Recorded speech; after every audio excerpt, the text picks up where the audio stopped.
Hi welcome back to my channel. ನಾನು ನಿಮ್ಮ ಗೌತಮಿ ನವೀನ್ ಆರ್ಯ. ಯಾವಾಗ್ಲೂ ಬ್ರೇಕ್ಫಾಸ್ಟ್ ಐಟಮ್ಸ್ ಅಂತ ಬಂದಾಗ ಒಂದಷ್ಟು ರೈಸ್ ಐಟಮ್ಸ್ ನಮ್ಮ ಮೈಂಡಲ್ಲಿ ಬರುತ್ತೆ.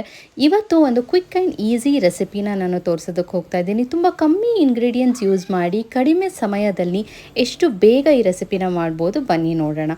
ಸೊ ನಾನು ಮಾಡ್ತಾ ಇರೋದು ಟೊಮ್ಯಾಟೊ ರೈಸ್. ಈ ಟೊಮ್ಯಾಟೊ ರೈಸ್ಗೆ ಬೇಕಾಗಿರೋಂಥದ್ದು ಆನಿಯನ್ ಸ್ವಲ್ಪ ಜಾಸ್ತಿ ತೊಗೊಳ್ಳಿ, ಗಾರ್ಲಿಕ್ ಕೂಡ ಅಷ್ಟೇ ಸ್ವಲ್ಪ ಜಾಸ್ತಿನೇ ತೊಗೊಳ್ಳಿ, ಒಂದಷ್ಟು ಕೊತ್ತಂಬರಿ, ಹಾಗೆ ಇದಕ್ಕೆ ಒಂದೆರಡು ಟೊಮ್ಯಾಟೊ ತೊಗೊಂಡಿದ್ದೀನಿ.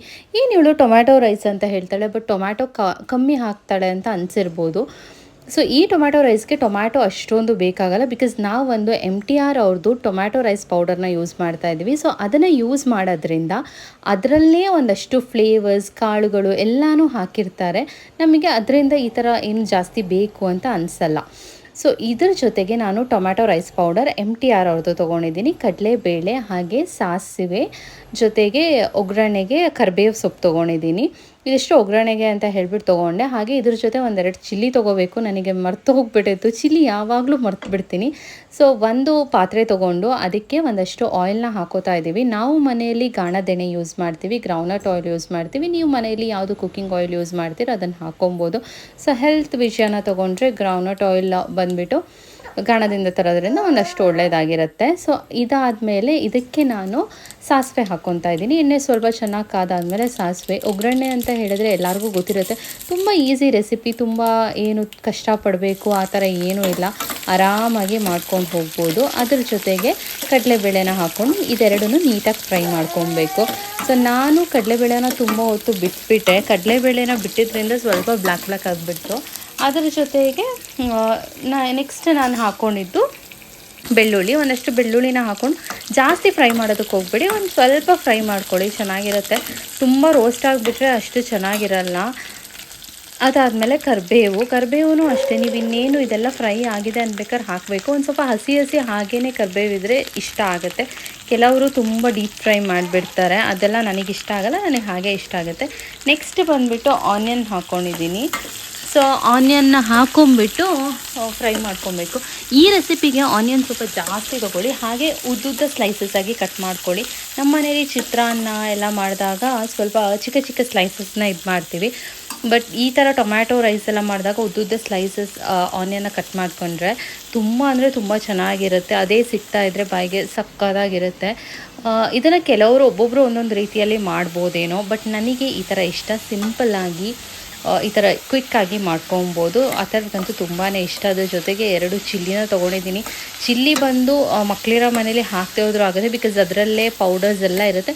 ಇನ್ನೊಂದು ಸ್ವಲ್ಪ ಖಾರ ಜಾಸ್ತಿ ಬೇಕು, ಖಾರ ಇಷ್ಟಪಡೋವಂಥವ್ರು 2ರಿಂದ 3 ಚಿಲ್ಲಿನ ಹಾಕ್ಕೊಳ್ಳಿ. ನಾನು 2 ಚಿಲ್ಲಿ ಹಾಕಿದ್ದೀನಿ. ಇದೇನು ಅಷ್ಟೊಂದೇನು ಖಾರ ಏನು ಇರಲಿಲ್ಲ, ಸ್ಟಿಲ್ 2 ಚಿಲ್ಲಿ ಬೇಕು ಅಂತ ಹೇಳಿಬಿಟ್ಟು ಹಾಕ್ಕೊಂಡೆ. ಅದಿಷ್ಟ ಆಯಿತು. ನೀಟಾಗಿ ಆನಿಯನ್ ಗೊತ್ತಲ್ವ ನಿಮಗೆ, ನಾನು ಮುಂಚೆ ಹಳೆ ವೀಡಿಯೋಸ್ ನಂದು ನೋಡಿದರೆ ಗೊತ್ತಿರುತ್ತೆ.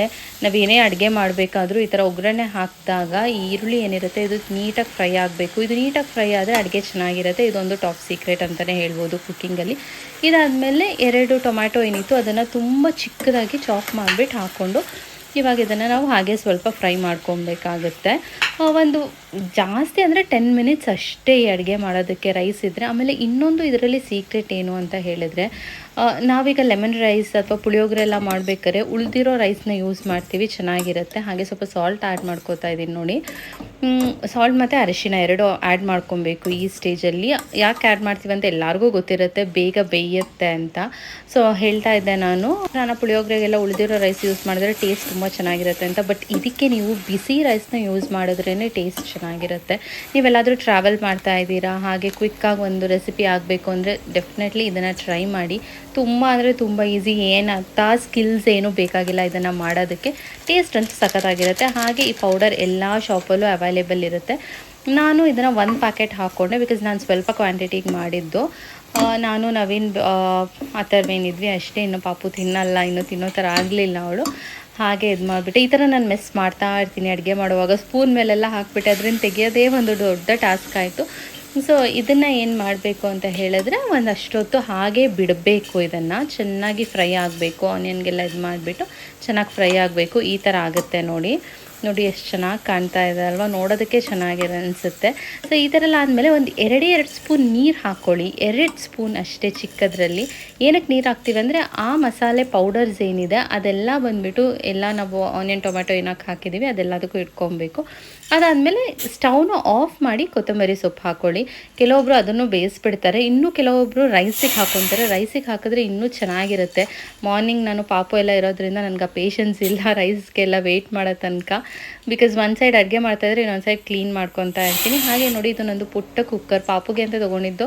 ಬಟ್ ಇವಾಗ ಹೇಗಾಗಿದೆ ಅಂತ ಹೇಳಿದ್ರೆ ನಮಗೆ ಇದರಲ್ಲೇ ಸಾಕಾಗುತ್ತೆ ಅಡುಗೆ ಎಲ್ಲ ಮಾಡೋದು. ಅದಾದಮೇಲೆ ರೈಸ್ ಮತ್ತು ನಾವು ಏನು ಮಾಡಿರ್ತೀವಿ ಗೊಜ್ಜು ಅದನ್ನು ಮಿಕ್ಸ್ ಮಾಡೋದು. ತುಂಬ ಅಂದರೆ ತುಂಬ ಈಸಿ, ಕ್ವಿಕ್ಕಾಗಿ ರೆಸಿಪಿನ ಮಾಡ್ಕೊಬೋದು. ಸೊ ಈ ಎಲ್ಲ ರೆಸಿಪಿನ ನೀವೂ ಮನೇಲಿ ಟ್ರೈ ಮಾಡಿ. ಪೌಡರ್ ಏನು ಹಂಗೆ ಶಾಪಲ್ಲಿ ಸಿಗುತ್ತೆ. ಬೆಳಗ್ಗೆ ಟೈಮ್ ಈ ಬಿಸಿಲಲ್ಲಂತೂ ತಿನ್ನೋದಕ್ಕೆ ಸಕ್ಕತ್ತಾಗಿರುತ್ತೆ.